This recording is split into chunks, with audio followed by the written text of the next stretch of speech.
tuwing summer, sa ganito lang kami nagtatanim. Ayan. Kasi wala kaming pwesto na pagtataniman. Dito mayroon, pero konti lang ang maitatanim namin dyan. Ayan, dito. At saka doon. Ito mayroon na akong mga ipinunla dito. Ito ay dried kangkong. Ito naman ay talong. At itong hulihan ay okra. Itong tatlo, in-order ko pa yan sa online kasi dahil mahirap maghanap dito ng mabibiling ganyan. Bumili rin ako ng lupa na ipandadagdag natin dito sa ating mga lumang lupa na ginamit natin last year. At ito yung ating mga binhing gagamitin. Ito ay okra. Ayan, binili ko ito sa online. Ito naman ay talong sa online din. Ito naman ay yung dry kangkong.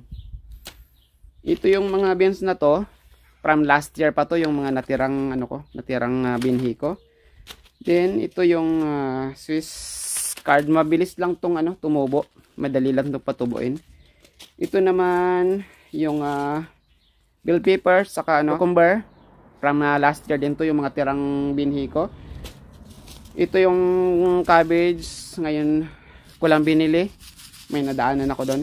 Saka itong cauliflower saka yung broccoli. Buti nga to, sale yung lupa. Alam nyo ba kung magkano to?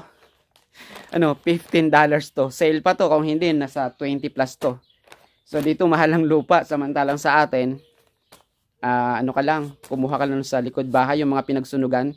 Yun magandang ipang mix. So ito ang gagamitin natin. Bali 50 liters to. Marami-rami na rin siguro to. So sige na mga idol, magmi-mix na tayo.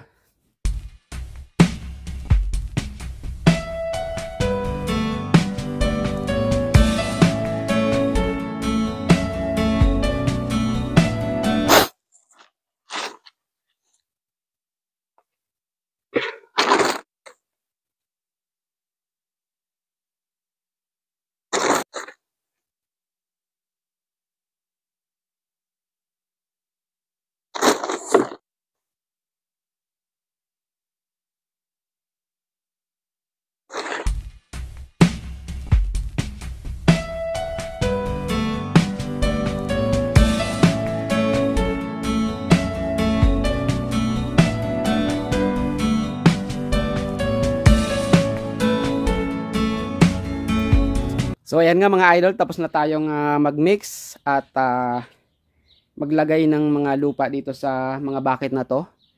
Ang susunod natin gagawin ay didiligan natin para anytime pwede na siyang tamnan. Pero magtatanim din tayo ng ilang pirasong ng repolyo, cauliflower at ng broccoli. Dito mga idol, magpapatubo lang tayo dito ng broccoli.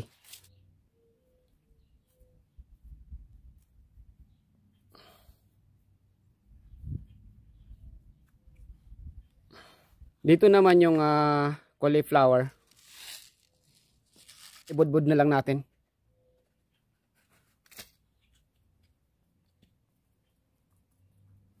Dito naman mga idol sa pangatlo yung repolyo. Ibubudbud na lang din natin. Yan. Papatubo lang natin dito. Pagka tumubo na siya, saka natin ililipat. Tapos na tayo sa ating gawain sa araw na to. Ayan. Na-prepare na natin yung ating mga pagtataniman. Pero dito naman, ready to go na rin to. Yung mga na to, pwede na itong pagtataniman. Saka yung side na yon. Napakahirap dito mga idol kapag magsa-summer. Naghahabol ka lang dito ng oras, kailangan maaga ka makapagpunla. Kasi kung hindi, mahuhuli yung pananim mo. Kasi halos 4 na buwan lang yung summer dito. Kung halimbawa magtatanim ka ng kalabasa, maaalanganin na yon. Dapat mga April pa lang, nagpunla ka na. Kasi kung hindi, mahuhuli siya. O sige mga idol, maraming salamat sa pagsama nyo sa akin. See you next time. Bye-bye!